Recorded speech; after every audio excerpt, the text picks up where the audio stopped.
Hello and welcome to the Consistory of the Coelc YouTube channel. I'm your host for this video, Reverend Zabel of St Evangelical Lutheran Church, located in Dalby, Queensland, Australia.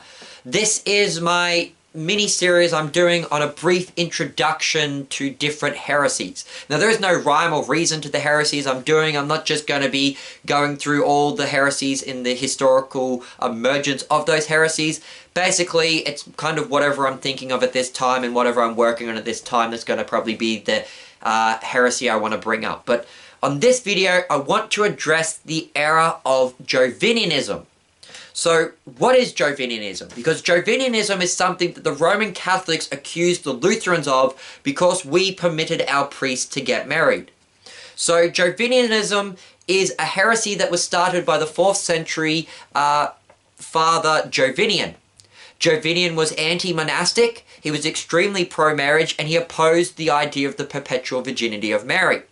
He was condemned as a heretic at the Synod of Rome and the Synod of Milan in 393 AD, and he was opposed by the Church Fathers Ambrose, Augustine, and Jerome, who wrote against his heresy. Now, the error of Jovinian is that he said the vocations of marriage and the vocation of celibacy were of equal value.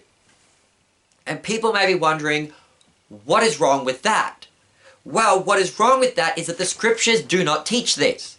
In the Gospel of Matthew and in the first epistle to the Corinthians, both Jesus and St. Paul teach us that the celibate life is a higher calling and it is more valuable than the married life.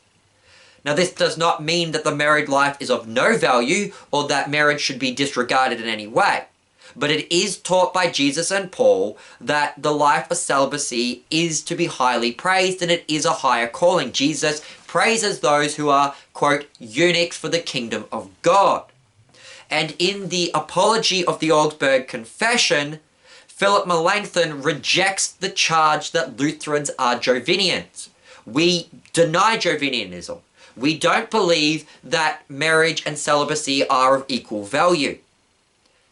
However, Philip Melanchthon does point out in the Apology that in our rejection of Jovinianism, we need to not fall off the other side into the error of the papists and condemn marriage or think that celibacy somehow earns salvation or gains justification. Melanchthon stresses that, yes, celibacy is a higher calling. Yes, it is not of equal value to marriage. It is of higher value than marriage, but it does not earn righteousness. It does not earn the forgiveness of sins. It does not earn justification. And as Melanchthon stresses in the Apology, celibacy is of higher value in regards to practicality. It is a practical value, not a spiritual value.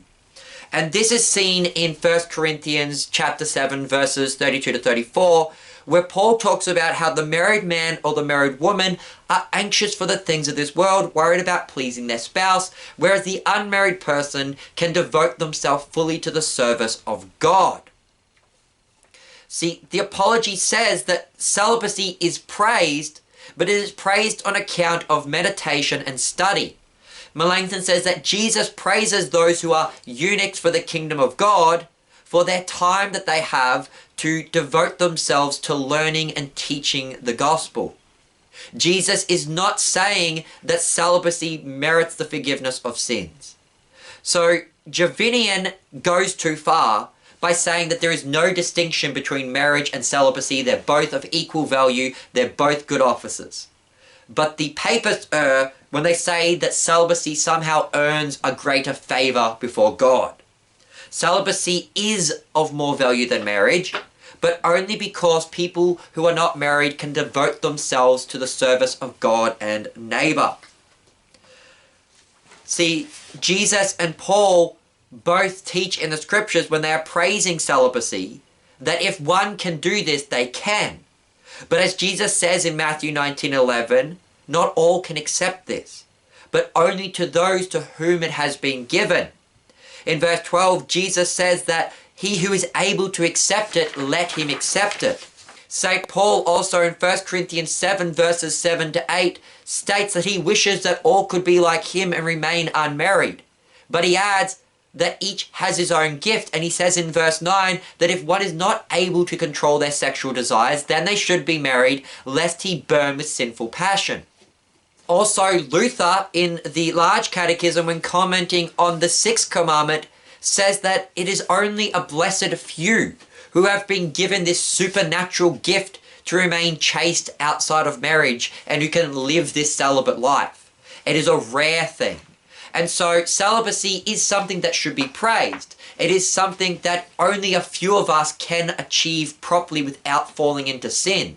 And for that reason, it should be praised. And because people who can live this celibate life can devote themselves to the worship of God and to the service of neighbour without being worried about taking care of a family, then yes, for that practical reason, it should be praised as a higher calling. And so we reject the error of Jovinian, who says that they are of equal value. But we need to at the same time reject the error of the papists, who despised marriage, who treated it as something impure, as something to be disregarded and despised. And we need to reject the error of the papists that said celibacy earned some greater righteousness or favour before God. The value of celibacy is a practical value, not a spiritual value. And so that is a brief introduction to the error of Jovinianism. I hope you've enjoyed this video. I've been your host, Reverend Jake Zabel. Goodbye and God bless.